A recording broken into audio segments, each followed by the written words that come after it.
What's up, guys? Mason the Brock Henderson here, and this is NCIS Season 16, Episode 10. What child is this? Sorry, I don't know why.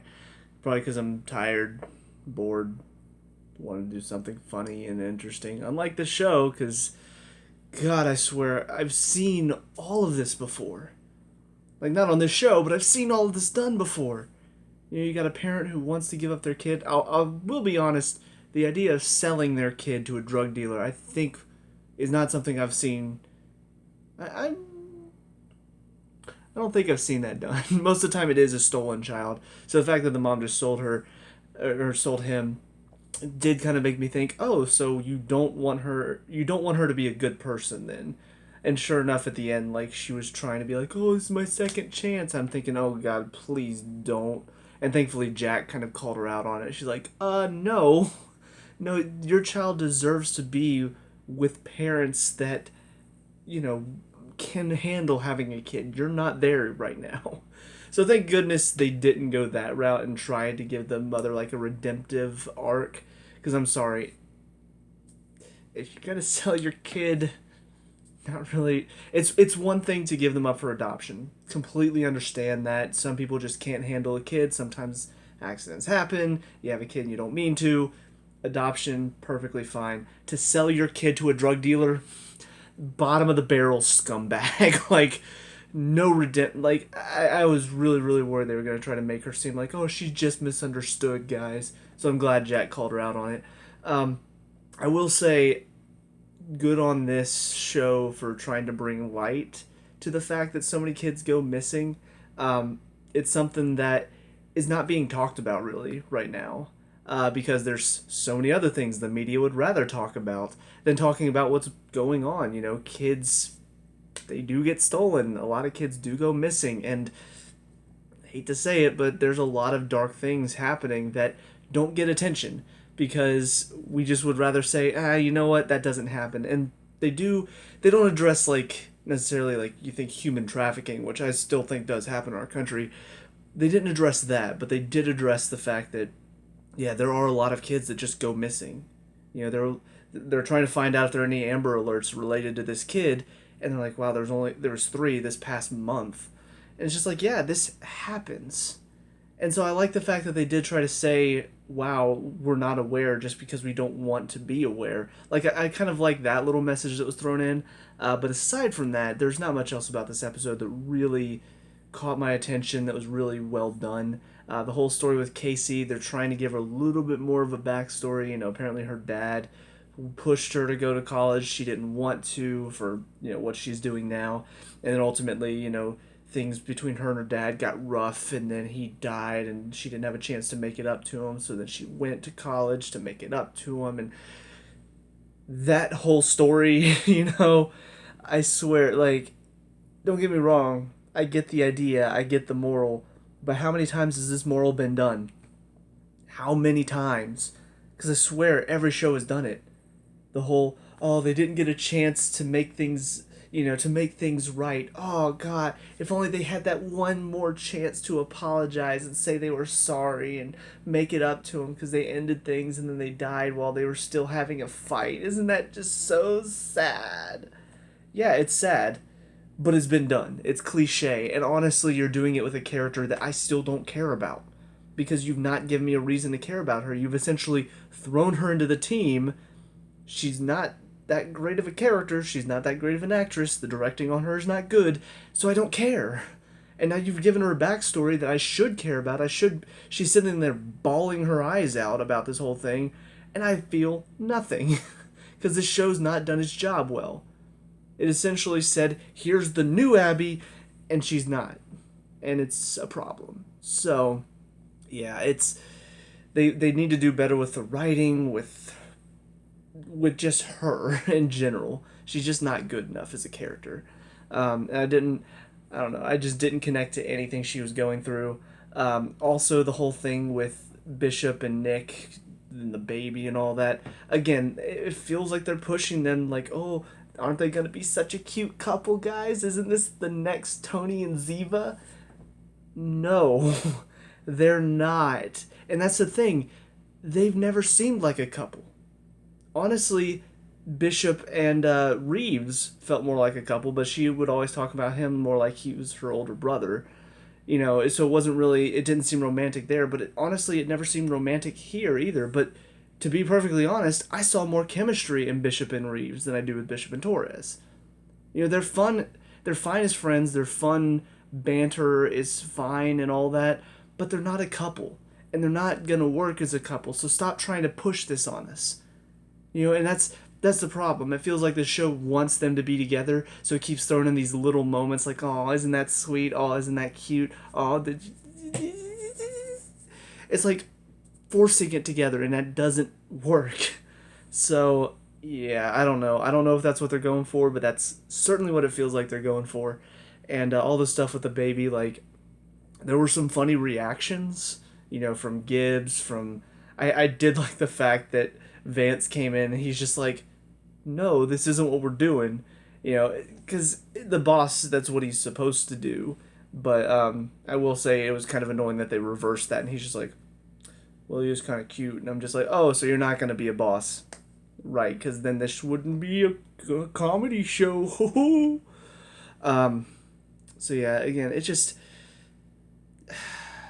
this feels like so many cliches going on, so many just done to death stories. The characters, for the most part, are okay, but just still not really grabbing my interest. Something about the show just, it's not as fun anymore. It's not as enjoyable to watch anymore. I'm just kind of like along for the ride, waiting to see what's happening.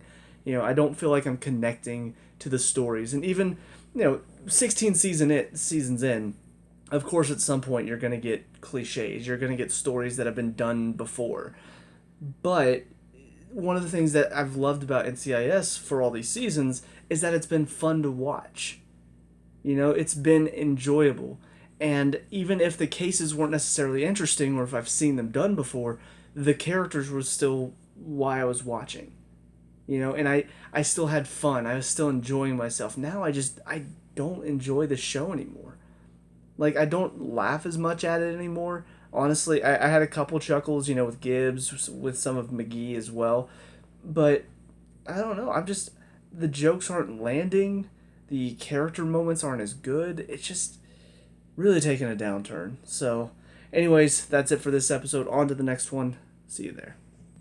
And now, episode 11, Toil and Trouble. Again, another setup I've seen so many times where open up the episode with, oh no, something shocking. McGee and Torres are in trouble. Oh, he's asking for their badges. Are they done at NCIS forever? Of course not. So yeah, I mean, very basic setup. I thought, just essentially they go to a company that I guess has been, from what I understood, like they handle gases of some sort, and so there was like this old gas that's been used to like kill people in the past, like war gas type of stuff, and it's missing. And then there are some guys in the company that were trying to get it to Syria for the freedom fighters to use against their enemies. Ooh, excuse me. This is why you don't drink soda and do reviews at the same time, especially when you don't edit like me. But yeah, I mean, essentially, ultimately at the end they're gonna get out of this. They're gonna fix the situation. The Secretary of Defense is gonna let the charges drop for some reason. So the couple things that stood out. First of all, again, Torres and Bishop still pushing it. Bishop is seeing a guy. Torres sees the messages. Of course, he's got to make little snarky comments, and then he's got her phone, and he sees a message coming from the guy, and he calls off the date because she's got work. And so at the end, she's like, look, I just got to know I can trust you, so why did you send that text? And then he doesn't say anything, and he's like, Bishop, good night. I'm like, God, you know what? At this point, just do something about it. If you're gonna put them together, do it. Stop playing this whole cat and mouse thing that you've been doing all season long. I still don't think they're gonna make a good couple, but at least we won't have to put up with all this BS. Anyways, aside from that, the Secretary of Defense was the other kind of bigger part of this episode. Just because he started off kind of funny. In a so bad it was kind of hilarious type of funny. Like, he's sitting in there, he's talking like this all the time, and he's sitting in there, and he's like, oh, no, no, no, bad NCIS, I'm gonna come in, I'm gonna get your badges, damn Skippy. Like, first of all, nobody says damn Skippy anymore, so what? But it's just, he was so comically bad that it was kind of funny, but then they have to end the episode in a dumb way. Because, first of all, he's sitting there the entire episode, he's already, like, he's pushed back against Gibbs, he said, no, don't look into this.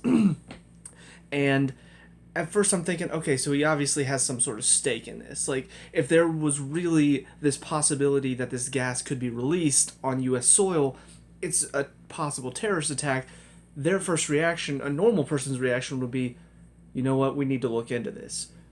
But he didn't. And we do find out later he did have connections with the owner of the company that, I guess, the gas came from to begin with. So, but he says that doesn't have anything to do with it, which I don't know if that's true or not. But I'm just like, yeah, he essentially was just so, like, gung-ho, like, no, no, no, don't you do this. I'm thinking he has to have some connection, and he has to be doing that for a reason, and ultimately, he really didn't. He just honestly was being that person in charge, like, no, no, no, you don't do this, you don't do anything without my say-so, we got more important stuff to fry other than possible terrorist attack. I don't know, it just seemed weird. And then on top of that, first of all, the acting in that final scene, whenever they revealed all the stuff about, like, you know, Gib comes in with the paper.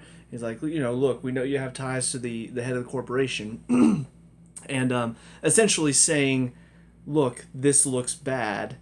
They almost kind of blackmailed him into doing it. Like, it wasn't really blackmail. They were essentially saying, look, this looks bad. So is what we did, but you didn't commit a crime, neither did we, type of thing. But it kind of sounded like blackmail. It's like, hey, look, this looks pretty bad for you, doesn't it? Would be a shame if somebody found out about it. That's kind of the implication I felt like that was there. But what's really, it was, I don't know, this one wasn't even that funny. It was just like, Jesus, this looks bad. Okay, I'm gonna need to get ahead of this. Like, all of the emotion that he had earlier in the episode, like, it was just gone.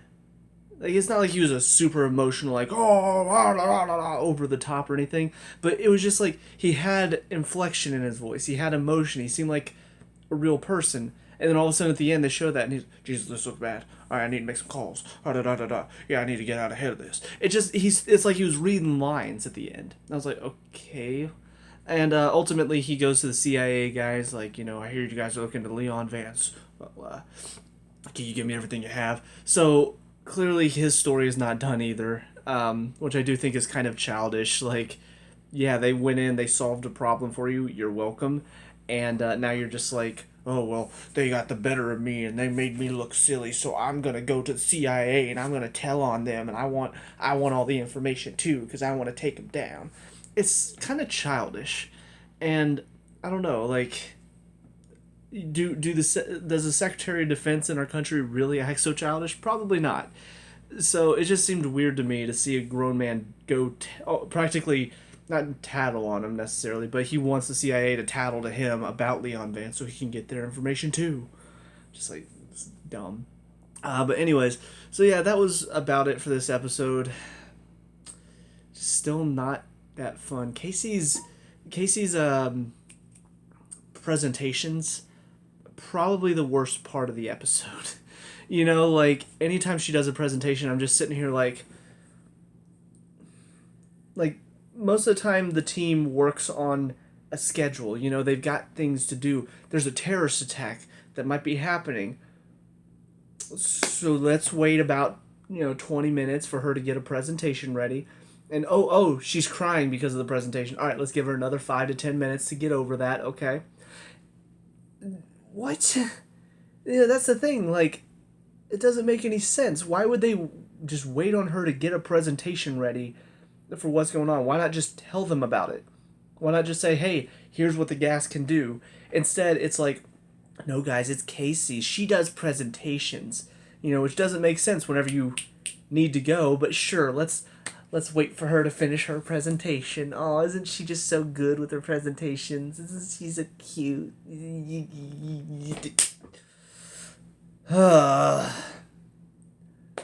Casey's still Obviously not my favorite. Anyways, so that's it for this one. On to the next episode. See you there. And finally, episode 12, The Last Link. So I will give credit where credit's due. The story with the guy that, Mr. Sidney, which sounded like was kind of almost another father for Gibbs. He was living with Gibbs and his family whenever he was a kid. He was kind of, friends with his father, but was also like kind of a father too. So he shows up. Apparently, LJ, who Gibbs was named after, he passes away, and so this guy Sidney is trying to collect his, like, they have these little bands because they all serve together, I believe, and yeah, it was a touching story though. It was nice to see Gibbs helping him out, taking some time away from work. You could see there was frustration there because this guy kind of walked out on Gibbs, and Gibbs didn't know why. Nobody told him, so he finally found out why. Found out that apparently he had turned to drinking, and so Gibbs' mom was like, "You need to get out." And well, Gibbs is frustrated about that. He can kind of see both sides of the story, I think. Because on the one hand, his mom was justified because he was making a mess of his life, and she's trying to help him by getting him out of the house. But also, he can't really blame him because his parents didn't ever tell him why. They just let him believe that he sort of walked out. So it was kind of a sad story, and it was touching at the end to see Gibbs had made him another band since he had tossed his out. So yeah, it was a nice story, very touching. As far as everything else in the episode, kind of weird and stupid. This guy comes in, or I guess they caught this guy who was trying to kill a lieutenant, and he said, "Yeah, he was a hitman, and he was hired by Deegan." So I don't know. I guess because they didn't really show us or talk about much what happened beforehand. All we knew was this guy Peaches was supposedly supposed to kill him, and then he failed, and then they caught him, and then they brought him in, and he said, "Yeah, I was hired by Deegan." And this Deegan guy is like very big up there, pushing drugs and stuff. And so ultimately what happens is they find out about this other guy who ends up killing the lieutenant later because of he brings them some poisoned food, which I guess the probie that was supposed to be watching him, I guess she's gonna get fired now because you always vet everything. Like, I don't know, it just seemed weird that they're like, "Oh yeah, we're fine here, have some food." It's like, yeah, we probably should check out the guy who brought it to him. But anyways, so they managed to find this guy though that brought him the food, and they saw a video of him opening up this vending machine that they brought in. And what's weird to me, well, I guess the first weird thing is that this vending machine is very high tech, and for some reason the team doesn't instantly figure out this is a high tech vending machine with a lot of stuff going on with it, bulletproof glass. They're trying to call this 800 number and they're not getting anything. Well, who could possibly own this thing? Could this be a part of the whole drug thing? I know the guy that killed the lieutenant was seen opening this, which means it's probably tied to the drug thing, but I just don't know who could possibly own this thing. So then finally, they open it up, and the show got my hopes up for a second because Casey opens it up and then gets electrocuted, and I was like, and then she's fine. I'm like, but yeah, again, you're dealing with people who sell drugs and have been doing it successfully and have not been caught. Maybe if they have a high-tech vending machine, maybe that's one way to sell drugs. Is that so weird to think?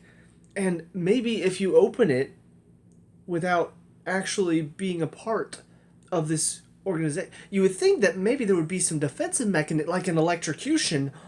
Maybe you shouldn't just freely open it up. Hello? So I don't know. It was just so weird that I'm sitting here watching, and I'm not even really fully watching. I'm watching while also playing a video game that I can do both because I don't really have to focus on either one fully. But I'm not even really fully focused, and I'm still sitting here going, yeah, the vending machine is a part of the drug operation. The vending machine is... Hello? What other vending machine would have bulletproof glass unless there's drugs inside? Come on. So I don't know. I just thought that whole thing was weird, how mysterious it was, and then she opens it, and oh my gosh, there's a defensive mechanism. Who would have thought? But then ultimately, they catch the guy, the blonde hair guy that killed the lieutenant, and they're like, "Look, just sell out Deegan, and we'll give you a pass or something." I can't remember exactly what they offered him, but essentially they said, "Just sell out Deegan." He's like, "You think I work for Deegan?" And so then they cut to the bar where Deegan's been sitting this whole time, and Peaches walks in. He's like, "Daddy's home," and I'm like, "Oh, so he's the, oh, what a twist! How is this a twist?" Like, I don't know, because I guess Deegan is kind of the face of the drug. Like, he's the high profile guy that's connected, but he's not actually the one in charge. But then why would this guy who is the head of the drug operation be the one that goes and tries to... He has underlings, right? Why would he personally go to try to kill the lieutenant, you know? Like, I don't know.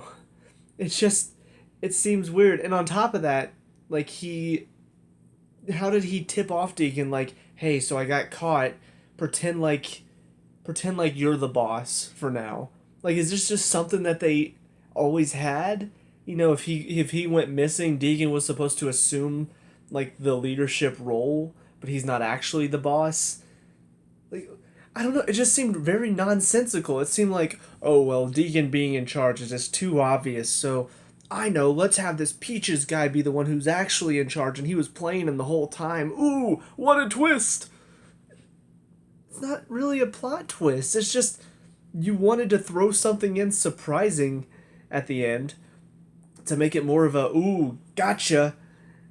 But how? How does any of that work? How does that explain anything? How does him being in charge explain anything?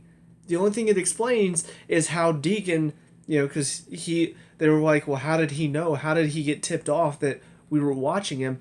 That's about the only thing that explains, is that, oh, well, he's not actually in charge. So I guess somehow Peaches tipped him off, but how did he do that? How did he get him to be the one pretending like he was in charge? I don't know.